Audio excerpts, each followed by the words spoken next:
I always thought I was the responsible daughter, the one who did everything right.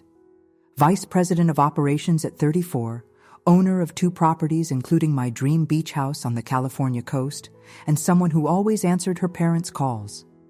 That last part was my downfall. The day my world collapsed started like any other Tuesday. I was in the middle of a quarterly review meeting when my phone buzzed with an unfamiliar number. Normally, I would have let it go to voicemail, but something made me excuse myself and step into the hallway. "Hello, is this Olivia Morgan?" The voice was professional, detached. "Yes, this is she." "Ms. Morgan, this is Daniel Wilson from Coastal Trust Bank. I'm calling regarding the delinquent loan on your Malibu property. We've sent several notices to your address of record, but since we haven't received a response, we're now initiating foreclosure proceedings." My stomach dropped. "I'm sorry, there must be some mistake. I don't have a loan on my Malibu house. I paid for it outright 3 years ago." There was a pause on the line. "According to our records, you took out a home equity loan of $450,000 against the property 6 months ago.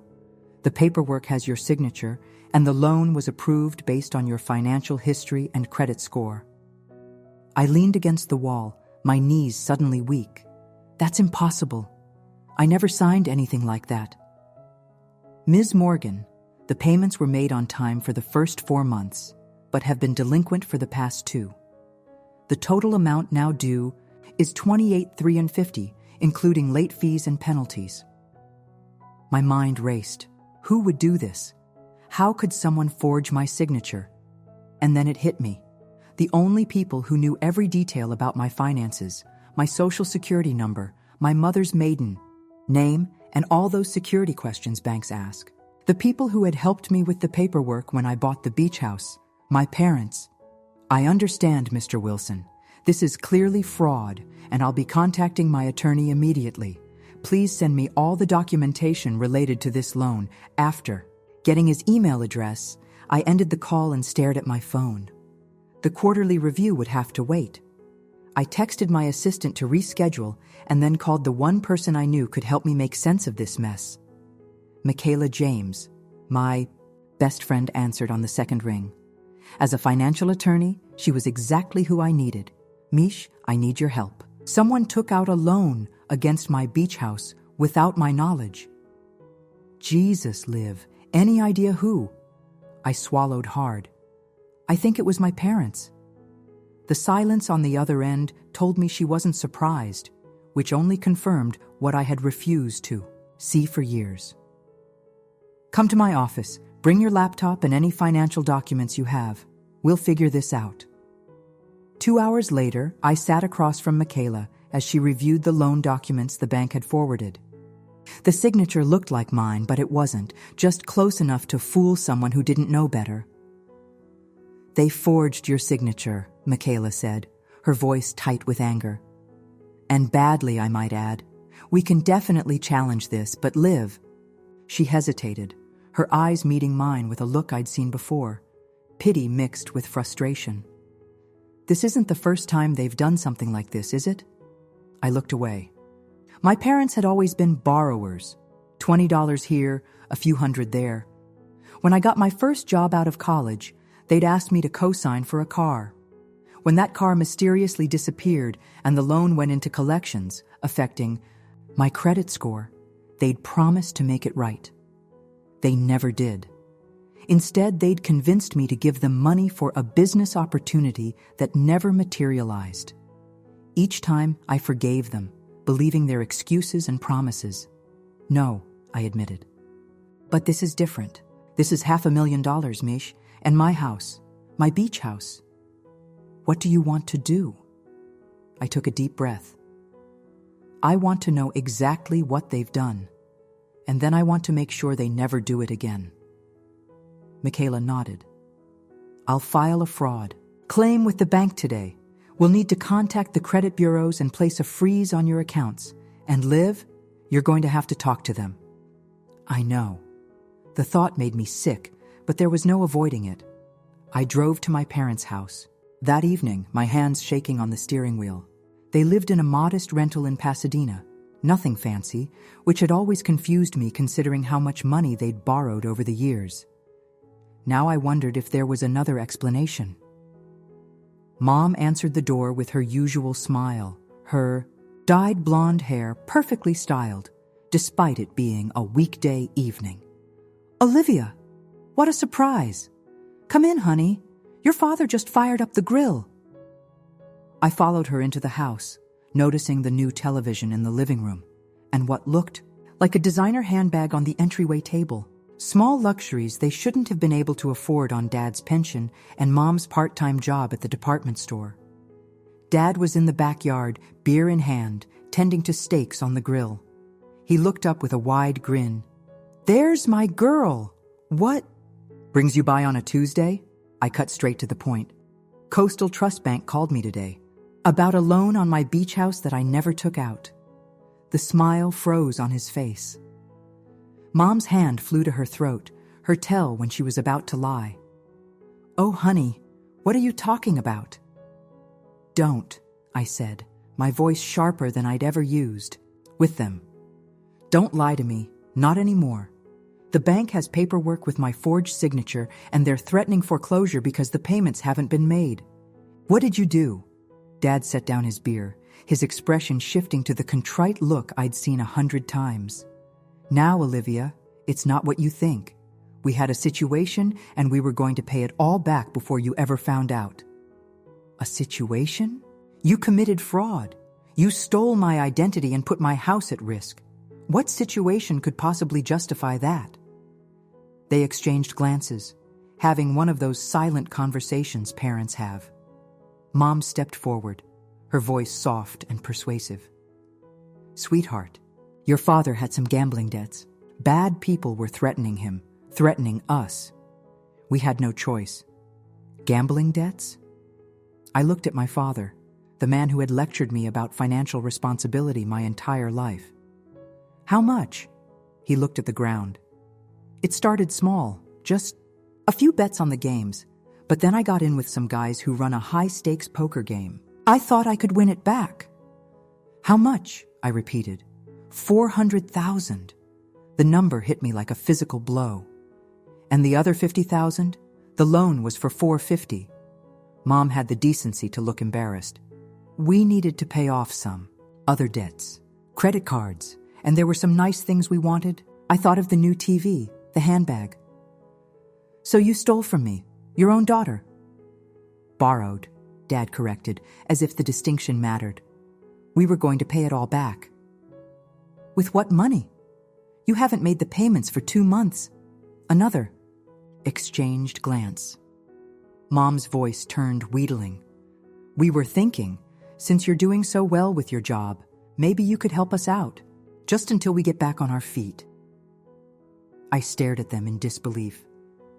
"You want me to pay for the fraudulent loan you took out in my name?" Dad nodded, as if this were a perfectly reasonable request. "Just for a little while. Or, you're downtown. Condo is worth a lot more than the beach house.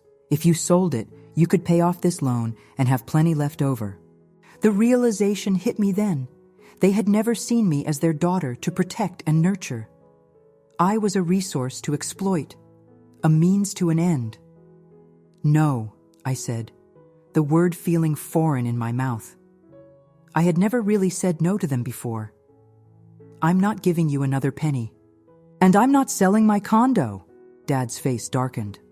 "After everything we've done for you, all the sacrifices we made, this is how you repay us?" "Sacrifices?" I laughed bitterly. "Like when you borrowed my college fund and I had to work 2 jobs while taking a full course load? Or when you convinced me to put your names on my first bank account so you could help me manage my money, then emptied it to pay your rent?" "We're your parents," Mom cried. "Family helps family." "This isn't help.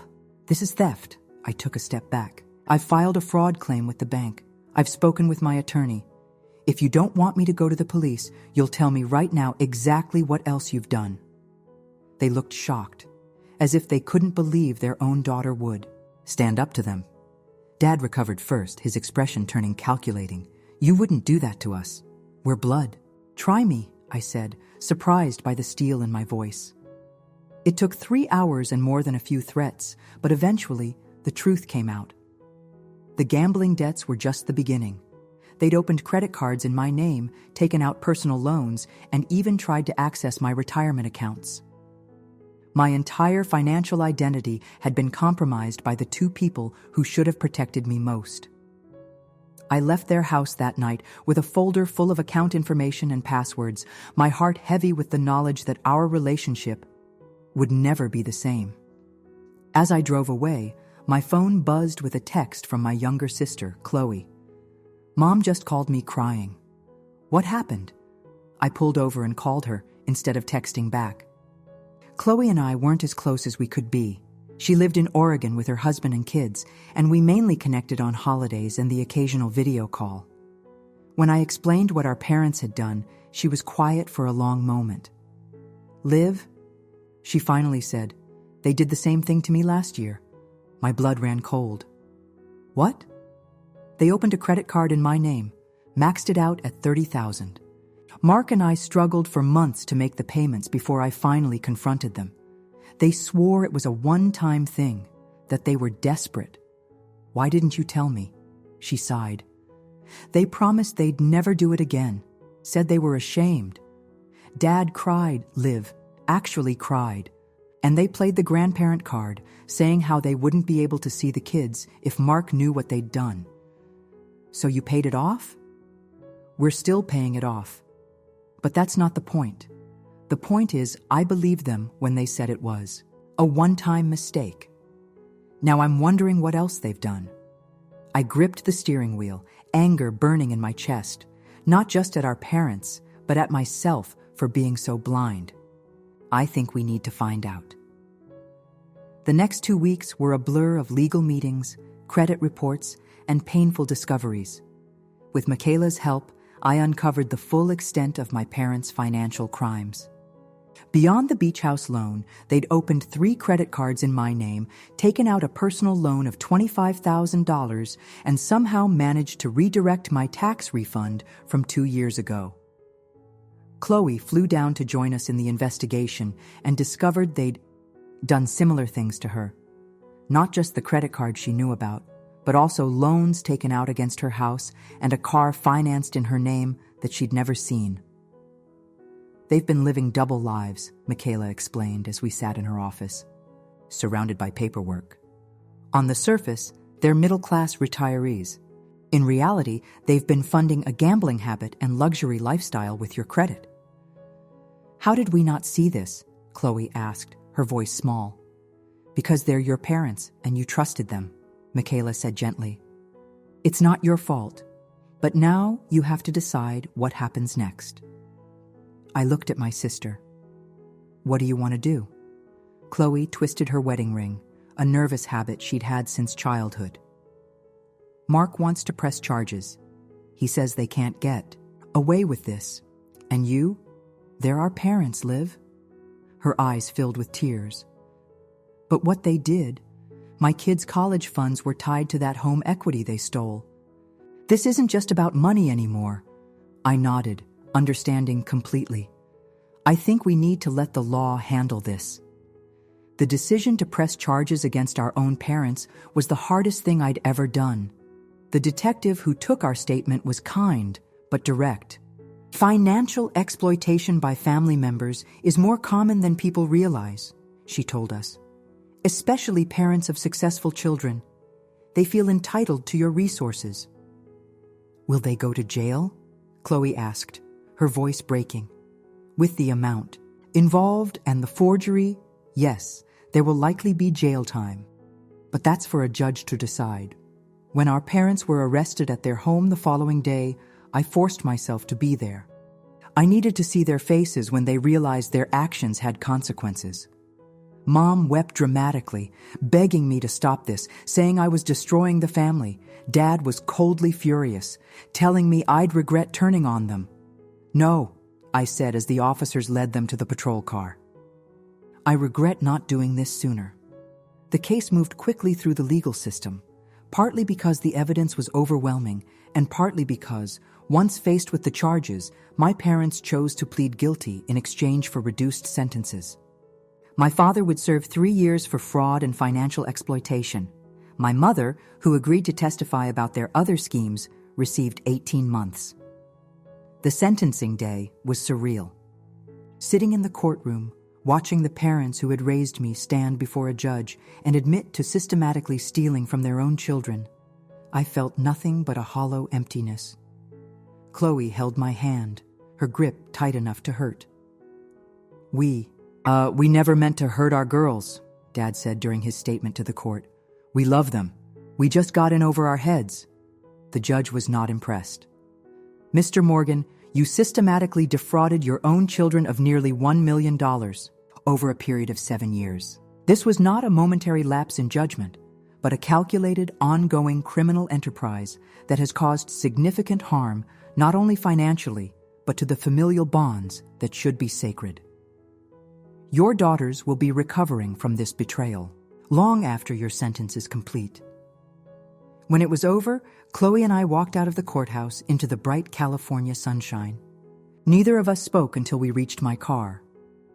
"What now?" she asked. I took a deep breath. "Now we rebuild. The bank has agreed to void the loan on my beach house once the criminal case was filed. Your home equity will be restored. We'll need to work with the credit bureaus to clear our names, but Michaela says that should be straightforward with the court documents. I don't mean the finances, Liv. I mean them. Us. The family." I leaned against my car, suddenly exhausted. No, I honestly don't know if I can ever trust them again. Me either. She hugged herself, looking smaller than her 31 years. "But they're still our parents." "Yes, they are. And maybe someday we'll figure out what that means now. But for now, I think we need to focus on healing ourselves." In the months that followed, Chloe and I grew closer than we'd ever been. She decided to move her family to California, taking a job at a school district near my home. We had weekly dinners, our own private holiday celebrations, and gradually built the kind of supportive, honest relationship we should have had all along. The beach house, once nearly lost to my parents' greed, became our sanctuary. We spent weekends there with her kids, building sandcastles and memories untainted by manipulation.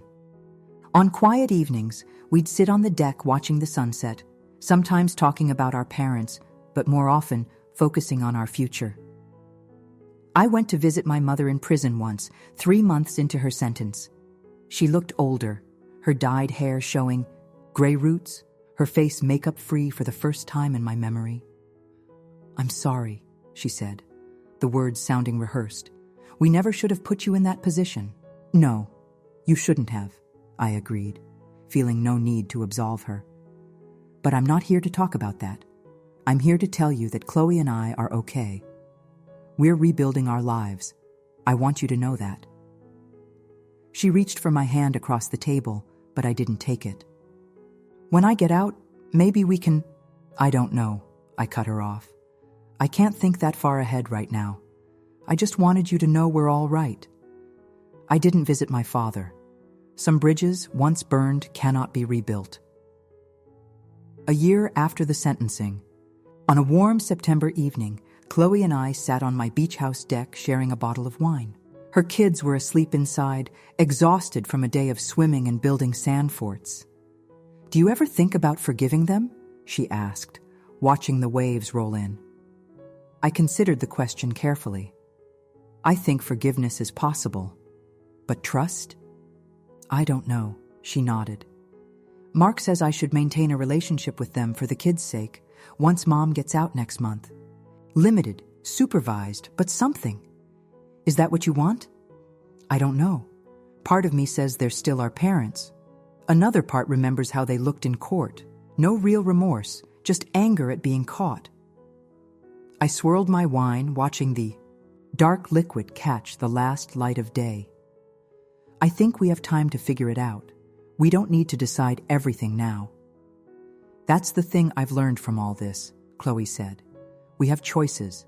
They raised us to believe family obligation trumps everything, that we owe them unquestioning loyalty and support. But that's not true, is it? No, I agreed. Real family lifts you up. It doesn't drain you dry. We fell silent, listening to the rhythm of the waves. This house, which had almost become another casualty of my parents' greed, now symbolized something completely different to me. Independence, strength, and the family bonds that Chloe and I were rebuilding on our own terms. Whatever we decide about Mom and Dad, I said finally, we have each other. That's the important thing. Chloe raised her glass. To sisters. To sisters, I echoed, clinking my glass against hers. And to choices. As the sun disappeared below the horizon, I felt a sense of peace that had eluded me for the past year. The betrayal would always be part of my story, but it no longer defined me. I had learned the hardest lesson. Sometimes the people who should love you the most are the ones who can hurt you the deepest. But I had also learned that it's possible to rebuild, to set boundaries, and to find family in the people who truly have your best interests at heart. When my mother was released from prison the following month, I didn't go to meet her. Instead, I sent a card with a simple message. When you're ready to take responsibility, real responsibility, for what you did, we can talk about the future. I don't know if that day will ever come, but I do know that whatever happens, I'm no longer the daughter who couldn't say no, who confused exploitation for love, or who measured her worth by her parents' approval. That daughter is gone, replaced by a woman who understands that real love doesn't come with a price tag or conditions.